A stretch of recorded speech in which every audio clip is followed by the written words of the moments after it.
What's up, friends? I just finished some training here in Chicago with some executives. And one of the things that we talked about was, the whole idea of pretending. When you code switch. Yeah, I know. When you're talking to people, you act differently. Code switching is a little bit more detrimental than that, though. Of course, when you talk to your mom, you talk a certain way. When you talk to your child, it's one way. You talk to a friend, it's another. That's not what I'm talking about. Because in all those instances, you're you, right? You're authentically who you are. Code switching is different. You know what I'm talking about when you go to work and you act different at work.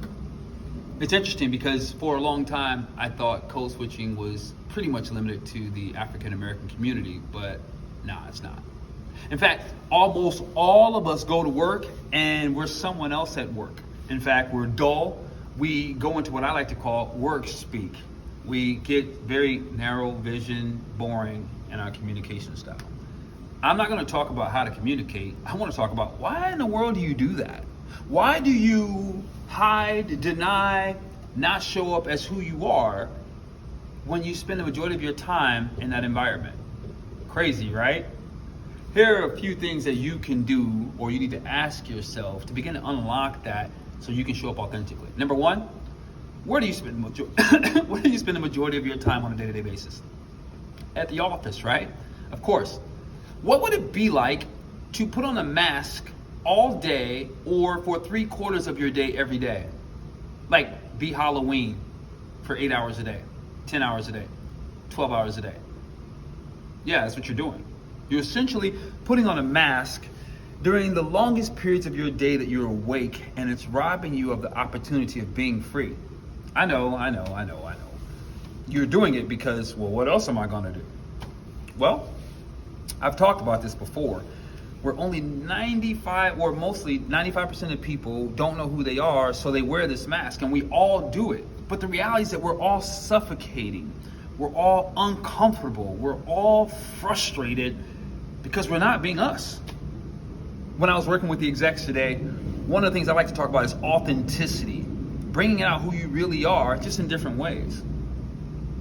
I don't know. I know you don't like it, right? Put in the comments, what is it like waking up every day, putting on a mask that isn't who you are, thinking you're being productive? The crazy part is you're not. In fact, you're just fitting in, but you're fitting into a dying culture and you don't even know it. Because only 5% of people actually are self-aware and live it and bring it to work, which I find beautifully fascinating and horribly ridiculous at the same time. Because that means the majority of us are not happy. We're dying. We're killing off our spirit. And the crazy part about that is that we don't realize not only are we eroding ourselves, we are, because the majority of our time is spent being somebody else or thinking we're being accepted, but we're doing it amongst others who also are doing the same crap. I like to say it this way. Corporate America is like high school all over again. I'm just saying, jockeying for positions, fighting for significance, hoping to get the girl, hoping to stand out from the crowd, being cutthroat as if it's your life. Don't get me wrong, yes, it matters how you perform. I'm all about high performance. I think you should, but at the sake of who you are? Really? I don't know. How much longer do you want to live like that? So that's the first question. Second question is, how much longer can you do this? Is this why we run for retirement? I don't know. But you have to start asking yourself these questions, because at some point it's got to get exhausting. And then how much of that do you take home with you? The frustration of having to pretend all day, then you take it home to people you need, people you love, people you exchange things with. I don't know, Chicago, great city, but at one point it was the most caffeinated city in the country. Why are we using so many stimulants? What's there that when we get out of here, we're racing to go get to take us out of the twilight zone, shall we say, that we chose to be in? But we got to start asking these questions. Why am I doing this? Who am I trying to impress? When in reality, you're not impressing anyone. You're boring us all. because you're just matching other people? These are just questions. The last question I have for you is, who do you know in your life, at work or not, they seem to walk to the beat of their own drum? Now, don't get me wrong. I'm not talking about people who just don't give a darn about everybody else.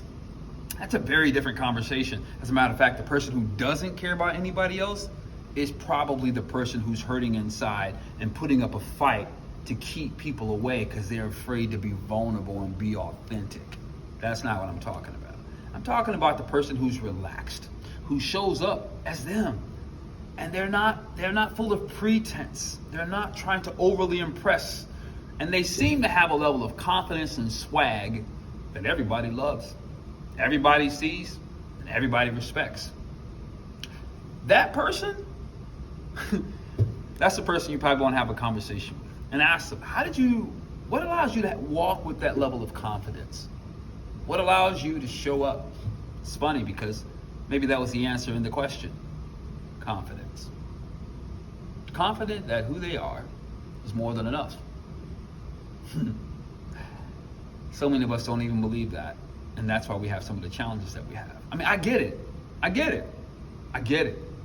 When you're in a pool of crabs and you're in a pool of low achievers, not dogging anyone, but talking about this idea of the psychological state of still being in high school, then you're not really after something. You're grasping for what it looks like is success.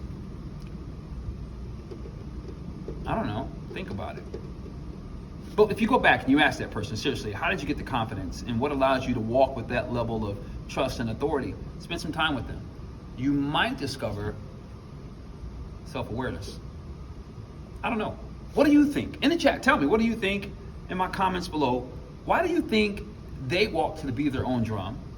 And why do you think it's difficult for you to not walk to the beat of your own drum? Could it be the story in your head about who you are? Could it be the story in your head about what others will say, do, or think about you? Maybe they will. Maybe they won't. But we're talking about the majority of your life. How much more will you allow that?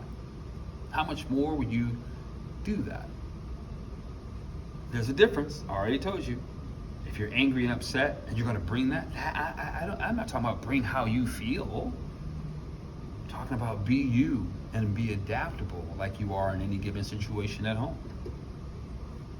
Listen, I talk about this stuff here in my private group. I got some courses coming up because until you become self-aware, you're simply not aware.